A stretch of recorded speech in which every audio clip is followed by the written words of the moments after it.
Viewers, welcome to Young and Smart. I'm your host, Oliver Sindabi. Today we're privileged to have Faith Lukosi, who is a youth leader. She's a member of the Youth Senate Kenya, and she's also the Youth Senator for Nairobi County. Faith, welcome to our show. Thank you very much. All right, good. So we'll want you to feel welcomed to Young and Smart. This is a show that reaches out to young people, and I'm sure we have plenty to talk about. Speaking of the Youth Senate Kenya, maybe you could tell us a little bit about the Youth Senate Kenya. Is it a government entity? Is it a youth lobby group? What is it? I mean, there are many young people who may not know about the Youth Senate Kenya. Is it linked to the Kenyan Senate? What is it? So, as it is right now, the current situation in Kenya, young people have this problem that we are not proportionately represented in governance. Yeah, in formal structures of governance. So there are so many NGOs, there are so many community-based organizations that are youth-led. And of course, Youth Senate Kenya is one of them, in which we analyze the issues, the concerns of the youth, and we try to be the voice for the youth. Yeah, so Youth Senate Kenya is an NGO, a non-political NGO that is majorly based on the pillars of the youth agenda. Youth agenda. Yeah. So it draws its membership from across the country. You have representatives from all the counties, and, yes. Or rather, what are some of the groups within this Youth Senate Kenya? Do you try to mirror what happens in the Kenyan in the Senate? Yeah, Youth Senate is actually comprised of youth senators in every county. So we have 47 Youth Senate representatives from every county. And we meet occasionally around at least once in a month. Yeah, of course it's always a challenge to get all of us to meet, but we try to meet at least once in a month. And mostly we come up with we have been coming up with policy suggestions, because we want our voices to be heard in the policies, in the decision-making processes, in governance. So the reason why we meet. At the same time, we have been doing projects tailored towards youth empowerment and, of course, civic education. Yeah. Now, I want to flip our discussion a little bit and talk about opportunities for self-empowerment, because you talked about youth empowerment as being one of the things that you will be pursuing as a youth senator. Can you talk a little bit about some of the programs you have been running, or some of the programs that you intend to implement in terms of youth empowerment? Because that has been mentioned over and over again, that youth unemployment is going to be a major issue, not just in Kenya, but in Africa as a whole. Yes. And that governments, and I think this is even coming from the UN, that governments need to do a lot to address this issue of youth unemployment, because it is being seen as something that will explode on us if we don't do anything about it. So I'd like to know, as a Youth Senate Kenya, what are you doing about in terms of youth empowerment? And I know it's a broad area, but you can just talk about what you're doing. Okay.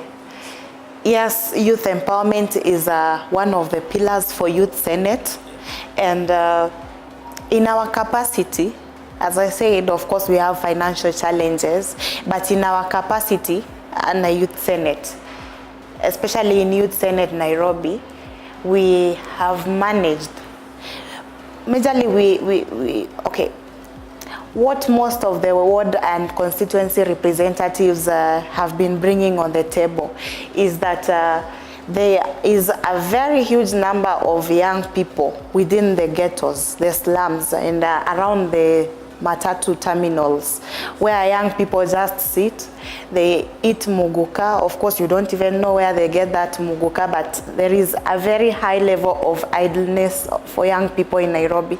That's why it's very easy for politicians, you know, to just exploit them. We are exploited. Our talents are exploited.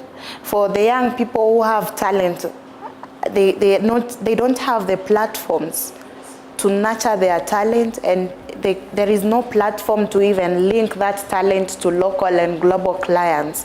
It's very few artists who manage to hack it in the media.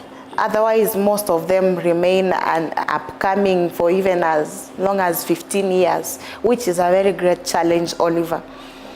Then we have also the sportsmen. We have in Youth Senate, we have a team. We have a team of young footballers, women. We call them Youth Senate Queens. Earlier this year, during the SDG Global Goals, our Youth Senate Queens participated, and they reached the quarterfinals. So we are still trying to find ways in which we can also nurture these footballers. Of course, there are so many footballers, and we are organizing tournaments across the wards. As I said, we have just formed the team, so now our action plan is in order, and we want to start rolling. So we have in place tournaments. We want to be having tournaments across the wards and constituencies to make sure that at least we identify this talent and promote it. Yeah, in terms of policies, now the problem that we have, Oliver, we as young people, we are always talking from the sides, you know. From the sidelines. Yeah. There is a government here, but then ama kuna nyama hapa, but sisi unajua tunaongelea tu hapa, tunataka tuonje peace, but then we cannot taste. If we are forming the largest population, but we are always talking from the sidelines. Even if we make noise, our noises are not heard. You know, even if we bring our concerns, we are just, a few of us are just manipulated. And of course, unemployment is the greatest problem right now for the youth. So we are in the youth manifesto that we are coming up with. Actually, employment is the first agenda. Employment. Yeah. Okay. Speaking of employment, of course,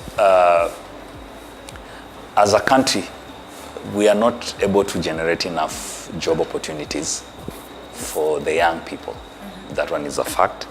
Of course, there's so many other factors that you have to look at. Now, the government has come up with a policy, mm-hmm. Okay, and we are talking about the access to government procurement opportunities. Yes. So this policy was meant to give the young people, persons with disability, and women opportunities to do business with government, mm-hmm. to participate in the procurement sector, because government is the greatest buyer in any country. Mm-hmm. Okay, so this policy calls for 30% of all procurement opportunities. Yes. In all government agencies, in the national government, in the county governments, any government agency. Yes. 30% of its procurement should go to youth, women, and persons with disability. I don't know if the Youth Senate has addressed this policy. Have you talked to young people about this? Are they going for it?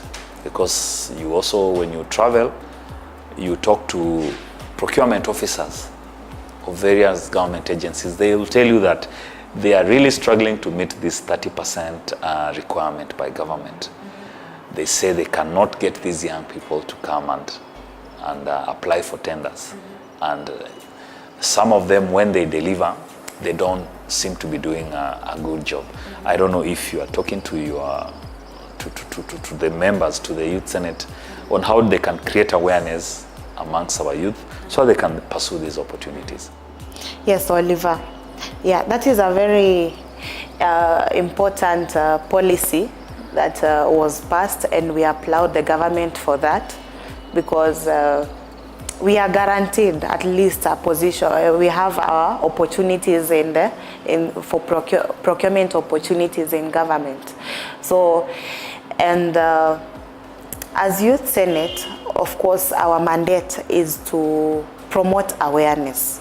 Yeah, so awareness, and we also working so hard on ensuring that the youth have the sufficient skills. Yeah, they have enough training on their skills so that they can deliver. Yes. Yeah, they can deliver on those opportunities. So we are creating awareness. There is a project we are working on in Youth Senate Nairobi. Yeah, that is actually on training skills for the young people on entrepreneurship. Yeah, so we applaud the government on that. So thank you, Faith. Let us take a short break. So please, viewers, don't go away. We'll be back in a few minutes. Thank you.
तुझे इतनी भी खबर है कि तेरा hero इधर है, तेरा ध्यान किधर है, ये तेरा हीरो इधर है, तेरा ध्यान किधर है, ये तेरा हीरो इधर है।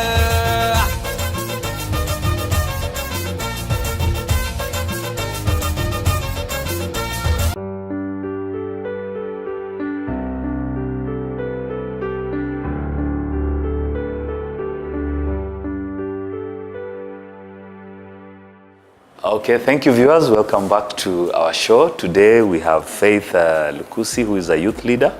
She's also a member of the Youth Senate Kenya, and she represents Nairobi County youth.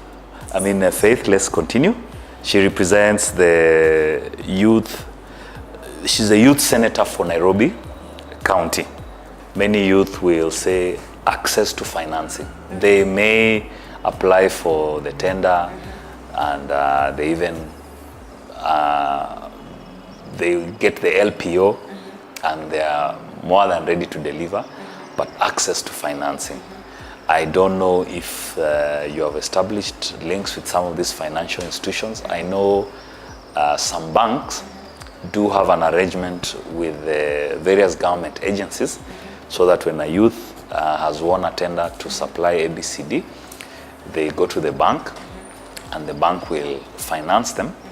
And once they deliver, of course, the bank will require them to open an account. Of course, that company has to be duly registered. And so that when they supply, the payment, of course, when the institution pays, they pay the money to the financial institution. Let's say you're supplying the Technical University of Mombasa, as an example. Maybe a youth there, you're supplying beds. Okay, once you do that, then you go to whether it's KCB, Equity, whatever, they finance the project. When Technical University pays, they pay the money to the financial institution. The financial institution will recover the loan they had advanced, and then you keep your your markup, your profit, so to speak. I don't know if these are some of the things you're talking about, so that a lot of youth are not left out. Sometimes that information is a challenge, and I'm talking so much here, but you're the one who should. True. No, actually, I'm learning. I take this opportunity as a very great learning opportunity. So I'm learning, and thanks for enlightening me on that, because I also have a company. Yeah, it's an events and entertainment company, and I've only managed to work on, you see, small projects. Because I don't have that financial muscle, to ask to get a tender that maybe is worth millions of money. So I think that information is informative. Yeah, because a lot of these organizations, they have lots and lots of funds set aside for various activities, and they are ever looking out for these youth companies to come and apply to tender and so forth. So there are some opportunities there. The other issue that we do talk about on this show is the issue of career development, career planning. And you as a youth leader, you've told us you are a lawyer by training. Yes. Somebody had to have motivated you to become a lawyer. You have your personal motivation. You said you want to do the greatest good for the majority. It's just personal motivation. Yes. I can't say I had a role model, or anyone never asked me to do law. Actually, my family was always encouraging me to do medicine, because they always see me with a very reserved personality. So to them, I could have been a better doctor than a lawyer. But then that is, with the environment that I've been living in, they have always been full of, criminal activity. Yeah, with young people being the victims at the same time perpetrators for these same crimes. So, and most of these young people who engage in crimes is not because they really want to do it.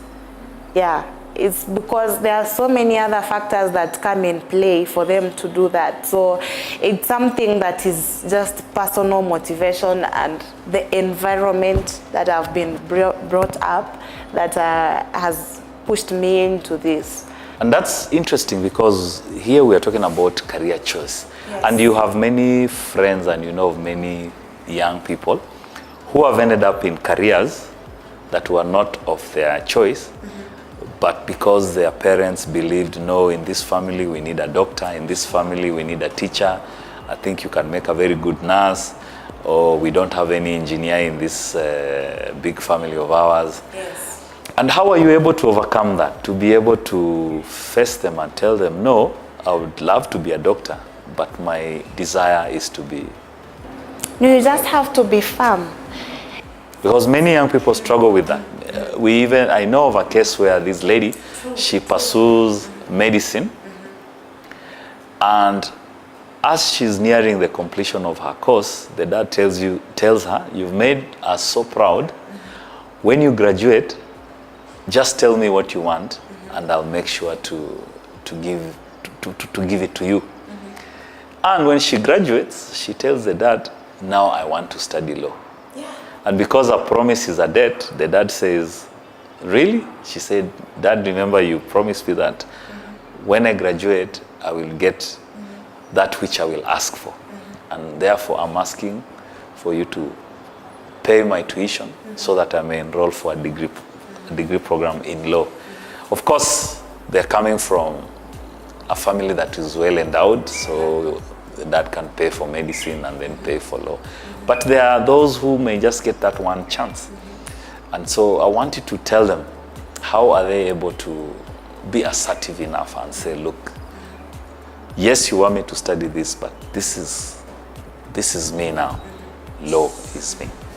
How did you do it? Oliver, that has been a great challenge in my life for myself. Yeah, it took a very firm decision for me to be where I am. And I have also encountered most of my colleagues and classmates who also had the same problem. Most of them were doing law just because their parents wanted them to be lawyers. So they were not even very much into the law thing. So they could still be, they couldn't put all their attention in law because they felt like they were not actually where they want to be. So most of them, there are some who, even my colleagues at the Water Services Board, I have some of them who, are in their profession. Some are engineers, others are lawyers, but then they don't feel it. They feel like they are not living their life. So my advice is that just whatever you feel you're passionate about, just do it. Do what you love, because definitely you will always love doing it. Yeah. Don't follow other people's perceptions. People will always give you perceptions depending on how they perceive you, but you are the one who knows yourself the best way. So just do what you love and love what you do. Great. Yeah. That is career guidance. I think you can make a very good career counselor, because as you have mentioned it, many young people are ending up in careers of which once they're in the second, third year, they begin to question themselves. Am I in the right place? And then there are many other factors. They can't drop out. Some don't even know that within the university system or college system, one can change. And that thing will haunt you, it haunts you the rest of your life. You get people telling you, I really wanted to be a lawyer. So even if you can mentor someone to live your dream, you will die a very unhappy person because you will not have fulfilled your purpose. Yeah, because that passion in you is the purpose for your life. And also, there is this other aspect that also many young people may not know. And I insist on young people, because as a youth, one of the advantages you have is time. You have time on your side, okay? When you are young, your greatest advantage is time, so that you can start from point A, get to point B and say, no, this is not my line, let me switch. So many young people, from my experience, they don't seem to know that within the college system, within the university system, that you can still undertake a career change. You can be in your second year studying medicine, and then you should be honest enough and say, look, this is not me. I want engineering. I want to be a journalist. And there are opportunities to change your career, or you can finish and then move into the area that you'd like to move into. Now, another area that... and Oliver, let me just say something. Majorly what affects youth, most of the young people who are affected in these career choices are the ones with talent. Yes. Yeah. Talented youths are always in a dilemma between pursuing what their parent wants and, pursuing what what they really want, which is their talent. So most parents feel like investing in talent is a waste of money, a waste of resources. Yeah, I've seen there are a few parents who have approached me because I manage a few DJs. So some parents ask me to talk to their children, to just pause this DJing thing so that they can complete their studies, see a more serious issue. But then their kids are so much into this, the talent that they have. Yeah.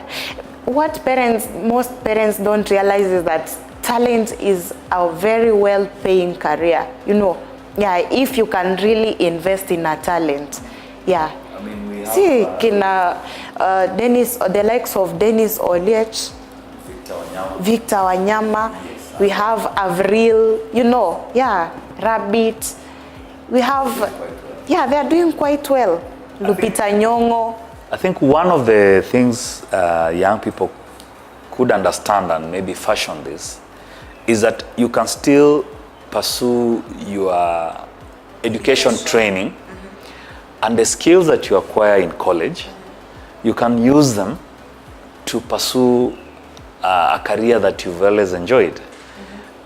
Even if it is your talent, you can really enhance your talent. How about like my kid is 4 years.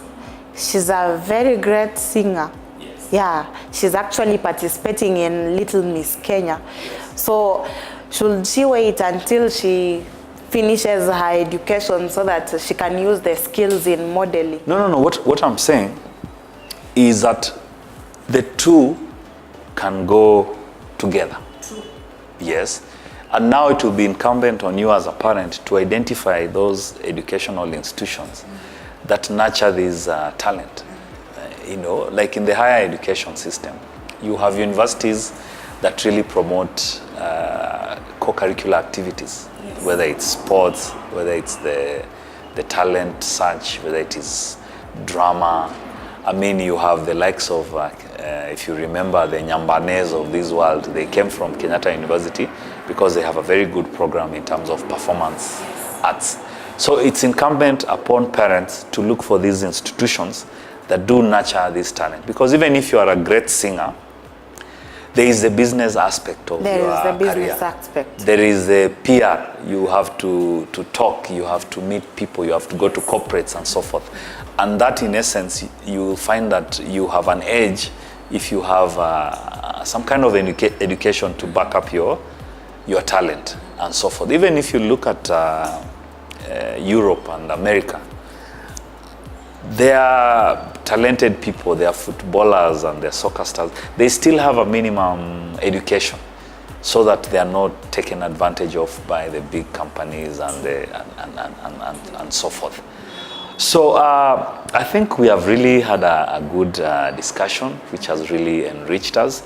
And I think you're an example of the young people who are using their training, you know, your legal training, to empower others.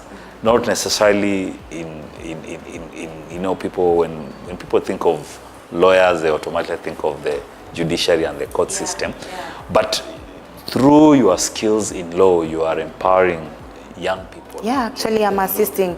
For most of the artists, yes.